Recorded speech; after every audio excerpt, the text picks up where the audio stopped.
नमस्कार दोस्तों, स्वागत है आपका हमारे चैनल में। हमारी आज की कहानी का नाम है स्वार्थी परिवार। सुबह का वक्त ऐसा होता है जहां सांस लेने की फुर्सत भी नहीं होती है। रोज की तरह संजना किचन में जल्दी जल्दी काम निपटा रही थी। एक तरफ चाय तो दूसरी तरफ गैस पर सब्जी रखी हुई थी। अभी जल्दी जल्दी आटा लगाकर ढक कर रखा ही था कि सासू माँ चिल्लाई, बहू चाय ले आओ। दोपहर होने को आई है मगर तुम्हारा तो काम निपटा ही नहीं, और ना मांगो तो तुम तो हमें भूखा ही मार दोगी। जी माँ जी, बोलकर चाय हाथ में पकड़ाकर तुरंत अपने बेटे वंश के कमरे की तरफ भागी। बेटा जल्दी उठो, स्कूल के लिए देर हो जाएगी। कपड़े निकाल दिए हैं, नहाकर जल्दी से तैयार हो जाओ। तब तक मैं दूध गर्म करके लाती हूँ। भुनभुनाते हुए वंश उठकर बाथरूम चला गया। तभी उसकी नज़र अपने मोबाइल फ़ोन पर पड़ी, जो कि साइलेंट मोड में था। अचानक लाइट चमकती देखकर उठाने ही वाली थी कि पतिदेव विजय की आवाज़ आई। अरे मैडम, फ़ोन छोड़ो, एक कप चाय बना दो। बहुत सर दुख रहा है, रात में 2 बजे तक काम किया है, तुम्हारी तरह खर्राटे नहीं मारे हैं। पति की बात सुनकर फोन छोड़कर तुरंत रसोई की तरफ भागी और चाय तैयार कर हाथ में पकड़ाई ही थी कि वंश बोला, मम्मा बैग नहीं तैयार है, आप मदद कर दो, टाई बेल्ट भी नहीं मिल रहे हैं। हाँ बेटा आई। दौड़कर वंश के पास पहुंची, सामान निकाला, वापस रसोई में टिफिन लगाने लगी। थोड़ा सा समय मिलते ही उसने सोचा, फोन लगा लेती हूँ। इतनी सुबह सुबह आखिर क्या परेशानी आई होगी माँ को। संजना के हाथ में फोन देखकर सास बिमला जी बोली, तुमने भोग का प्रसाद बनाया या नहीं? बच्चा स्कूल गया नहीं, पति के ऑफिस की तैयारी की नहीं, सारी रसोई फैली पड़ी है और तुम्हें सुबह सुबह गप्पे मारने का शौक चढ़ा है। रखो इस डब्बे को साइड में और जल्दी जल्दी हाथ चलाओ।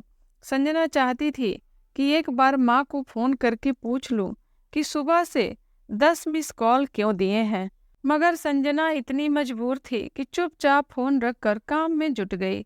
बेटे वंश को तैयार कर बस स्टॉप तक छोड़ने गई। बस आने में थोड़ी देरी थी, सोचा फोन करूं। इतने में बस भी आ गई।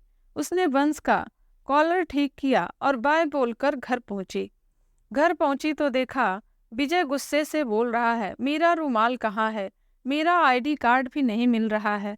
तुम्हें पता है मुझे सुबह सुबह कितनी जल्दी होती है, फिर भी तुम कोई चीज ठीक से नहीं रख पाती हो। कहाँ ध्यान लगा के रखती हो? ये लीजिए, सामने टेबल पर ही रख दिया था। ठीक है, कोई एहसान नहीं कर दिया था। अच्छा सुनो, आज मेरी बहुत जरूरी मीटिंग है, नाश्ता नहीं करूँगा, टिफिन दे दो। जी अभी तैयार करके देती हूँ। बोलते हुए पलटी ही थी। तैयार करके देती हूँ मतलब अभी तैयार नहीं किया है? टिफिन देने का मतलब होता है जब बोला जाए हाथ में थमा देना चाहिए। और कितने वर्ष लगेंगे तुम्हें यह सब समझने में? हद करती हो संजना। पैर पटकते हुए बिना टिफिन लिए ही चला गया। यह तो महीने में 10 बार ही हो जाता था जब विजय गुस्से में टिफिन लेकर नहीं जाता था। संजना चुपचाप रसोई समेटने लगी। एक कप चाय लेकर बालकनी में बैठ गई। सोचा काम वाली आने तक थोड़ी फुर्सत है, माँ को फोन करके पूछूं कि क्या बोल रही थी। अपनी बहू के हाथ में फोन देखकर बिमला जी ने उसके हाथ से फोन छीन लिया। और सुबह से देख रही हूँ कि फोन का पीछा नहीं छोड़ रही हो तुम। सुनो, बड़ी बुआ जी खाना खाने आ रही हैं, खाने में मलाई पनीर, बिरयानी, दही और बड़ा बना देना। बूंदी के लड्डू उन्हें बहुत पसंद हैं, जरूर बनाना मीठे में। पर माँ जी, आज तो कोई तीज त्योहार भी नहीं है, फिर बुआ जी अचानक क्यों आ रही हैं? अच्छा, अब घर के बहन बेटियों को आने के लिए तुम्हारी इजाज़त लेनी पड़ेगी। कान खोलकर सुनो, यह घर मेरा है और यहाँ कोई भी आ जा सकता है। तुम चुपचाप जितना कहा जाए वो करो। कहते हुए अपने कमरे में चली गईं, जबकि उन्होंने जानबूझकर बुआ को घर पर आने का निमंत्रण दिया था ताकि बहू का घर से बाहर जाना ना हो पाए। चाय पीकर घर की साफ सफाई कर रसोई में जुट गई। खाना बनाते बनाते समय का पता ही नहीं चला। बुआ जी भी घर पर आ गई। सब लोग खाना खाने के बाद आराम करने अपने अपने कमरे में चले गए। शाम को चाय बनाते समय संजना को याद आया, सुबह माँ का फोन आया था। क्यों आया था, जरा अब तो लगाकर पूछूं। फोन की घंटी जाते ही उधर से माँ के रोने की आवाज आई। अरे क्या हुआ, तू फोन क्यों नहीं उठा रही थी? तेरे पापा को रात में घबराहट बेचैनी हो रही थी। डॉक्टर ने कहा है उन्हें दूसरा हार्ट अटैक आया है। उनकी हालत बहुत गंभीर बता रहे हैं। मैंने रात को तेरी सास से बात की थी, तुझे जल्दी से भेज दें। और सुबह दामाद जी को भी बोला था। बेटा तू अभी तक क्यों नहीं आई? मैं अकेली हूँ, मैं बहुत परेशान हो रही हूँ।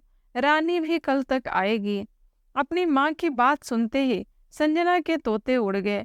ओ, तो माँ इसलिए सुबह से फोन कर रही थी। अच्छा माँ, तुम चिंता मत करो, मैं कुछ देर में पहुँचती हूँ। यह क्या हो रहा है माँ जी? और विजय को तो सब पता था, फिर भी उन्होंने मुझे बताना ठीक नहीं समझा। अब समझी, सुबह से फोन बज रहा था, वह मुझे उठाने क्यों नहीं दे रहे थे? क्योंकि उन्हें पता था अगर मुझे पता चल जाता है तो मैं तुरंत अपनी माँ के पास चली जाऊंगी। रमाकांत जी दो बेटियां थीं, रानी और संजना। रानी की शादी दूसरे शहर में हुई थी, मगर बाद में उन्हें एहसास हुआ कि बेटी उनसे कितना दूर हो गई है।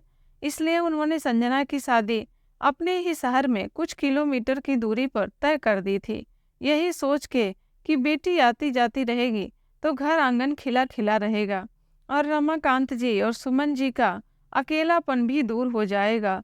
शुरू शुरू में सब ठीक रहा। साथ में बिमला जी को कुछ समय बाद संजना का यूं बार बार अपने मायके जाना अखरने लगा था। कुछ विवाद उत्पन्न होने पर रमाकांत जी ने कह दिया, बेटा हम आराम से हैं, तो अपना घर संभाल। नए परिवेश में ढलने में थोड़ा समय लगता है। अपने माता पिता की बात सुन संजना चुप भी हो गई और जैसा बिमला जी और विजय कहते रहे वह करती रही। इस तरह उनका आना जाना साल में 2 बार ही बड़ा मुश्किल से हो पाता, तो चंद घंटों में वापस लौटना भी पड़ता था। फिर बेटे वंश के बाद तो ना के बराबर ही जा पाती, क्योंकि बिमला जी का अपने पोते के बिना मन नहीं लगता और बहू के बिना उनके घर में कोई काम नहीं हो सकता था। एक दिन अचानक उसके पापा की तबीयत खराब हो गई। शुगर हाई भी थी और वो तो उन्हें पहले से ही पता था कि उन्हें हार्ट अटैक आता है। उनकी सेवा के लिए संजना ने काफी दौड़ भाग की। पापा के ठीक होते ही वापस ससुराल में रम गई। अब हर बार कभी पापा के हालचाल जानने के लिए उसका मायके जाना फिर बिमला जी को गुस्सा दिलाने लगा था। असल में वे नहीं चाहती थी कि संजना उन्हें छोड़कर अपने माँ बाप की सेवा करती रहे, क्योंकि उनके हिसाब से बहू का फर्ज ससुराल वालों की सेवा करना है। हद होती है किसी भी बात की। अब इन्हें जो ठीक लगा इन लोगों ने किया, अब मुझे जो ठीक लगेगा वो मैं करूंगी, कहते हुए वह अपने कमरे की तरफ भागी। तैयार होकर घर से बाहर निकल ही रही थी कि वो महारानी अचानक घर द्वार छोड़कर कहाँ चली। पीछे से सासू माँ ने कसकर आवाज लगाया, माँ जी मैं अस्पताल जा रही हूँ, मेरे पापा भर्ती हैं। अरे दिल के मरीज हैं, छोटा मोटा लगा रहता है, क्यों परेशान हो रही हो? कल तक ठीक होकर घर आ जाएंगे, बार बार जाने की जरूरत नहीं है, जाओ जाकर चाय बनाओ। माँ जी मेरे पापा की तबीयत को आप इतना हल्के में मत लीजिए, अगर उन्हें कुछ हो गया तो। सब छोड़िए, आप पहले यह बताइए, आपको यह बात रात से ही मालूम थी, फिर भी आपने क्यों नहीं बताई मुझे? और इसलिए आप मुझे फोन पर बार बार बात नहीं करने दे रही थी। अरे अब बुढ़ापा है, याद नहीं रहता, कौन सी बड़ी बात हो गई।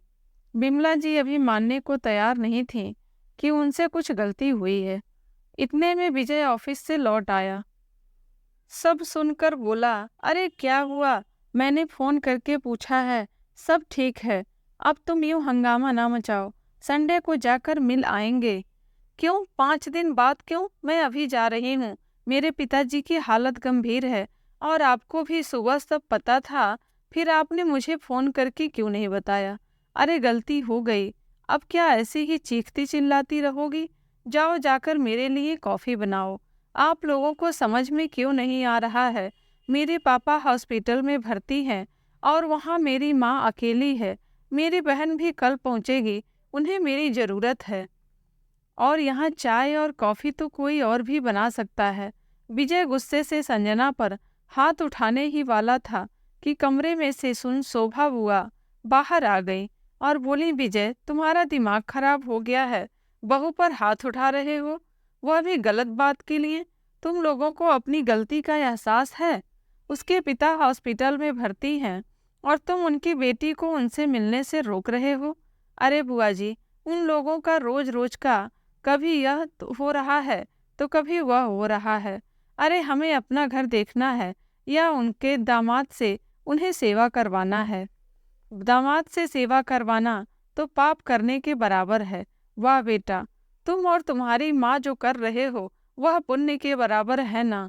सच ही कहते हैं लोग, बहू कभी भी ससुराल को अपना नहीं समझ पाती, क्योंकि हर रोज ससुराल वाले नए नए हथकंडे अपनाते रहते हैं और उसे परेशान करने के लिए कभी दहेज मांगते हैं तो कभी कामचोर कहते हैं, बेटा पैदा करने को बोलते हैं, मायके जाने नहीं देते हैं, जिस वजह से उसके पास सहने और घुटने के अलावा कुछ नहीं रह जाता है। फिर भी वह ससुराल को अपना घर समझती ही रहती है। बेटा, तुम यह सब अपनी माँ के कहने पर कर रहे हो तो सुनो बेटा, कल को यह तो चली जाएंगी, लेकिन तुम्हारे रिश्ते जरूर बिगड़ जाएंगे। तुम अपनी पत्नी की नज़रों में कभी नहीं उठ पाओगे, और यह बात बिमला भाभी से बेहतर कोई नहीं जानता है। पूछो इनसे, मेरी माँ ने भी इनके साथ ऐसा ही किया था, कभी भी इन्हें मायके नहीं जाने देती थी। इनकी माँ पिताजी का स्वर्गवास हो गया था, फिर भी इन्हें मेरी माँ ने जाने नहीं दिया था। शायद उसी बात का बदला ले रही हैं। अब कुल मिला जुला कर जो अन्याय इनके साथ हुआ है वही बहू के साथ भी कर रही हैं। लेकिन भाभी, तुम याद रखना, ऐसा करके तुम संजना के मन में अपने लिए नफरत पैदा कर लोगी और आगे उससे सेवा की उम्मीद छोड़ ही देना। विजय को अपनी गलती का एहसास हुआ। उसने संजना से कहा, चलो अभी मैं तुम्हें अस्पताल ले चलता हूँ। आज कई वर्षों बाद वो अपनी माँ के सामने बिलख कर रो पड़ी और बोली, सच में बेटियों की माँ बड़ी असहाय होती हैं। बहू बनकर थक गई हूँ अन्याय सहते सहते। काश तुम्हारा बेटा होता तो आज तुम्हारे साथ खड़ा होता, जैसे कि मेरे पति हमेशा सही हो या गलत अपनी माँ के साथ खड़े रहते हैं।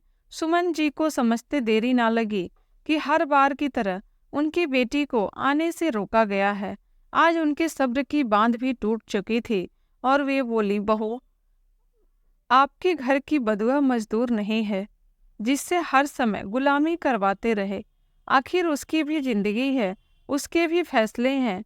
अपने स्वार्थ के लिए इतना नीचे गिर गए कि सामने वाले की इच्छाओं भावनाओं का भी मान नहीं कर पाए। शर्म आती है मुझे आपको अपना दामाद कहते हुए। और बिमला जी, आप तो विदाई के समय कह रही थीं कि मेरी बच्ची को बहू नहीं बेटी बनाकर रखूंगी। कथनी और करनी में यही फर्क होता है। काश आपने सिर्फ बहू बनाकर रखा होता। मैंने सदा मेरी बच्ची को बड़ों का आदर करना सिखाया है, इसलिए उसने पलटकर कभी जवाब नहीं दिया। मेरे संस्कारों का यह सिला दिया आपने। एक बच्ची को उसके पिता से मिलने तक नहीं दिया। शर्म आती है, कहने को कुछ शेष ना था। विजय और बिमला जी अपनी आंखें शर्म से झुकाए हुए खड़े थे। गलती तो बहुत बड़ी की थी, जिसके लिए सबकी नाराजगी जायज़ थी। उम्मीद करती हूँ दोस्तों, यह कहानी आप लोगों को पसंद आई होगी। पसंद आई हो तो वीडियो को लाइक करें और हमारे चैनल पर नए हैं तो चैनल को ज़रूर सब्सक्राइब करें। कहानी को अंत तक सुनने के लिए बहुत बहुत धन्यवाद।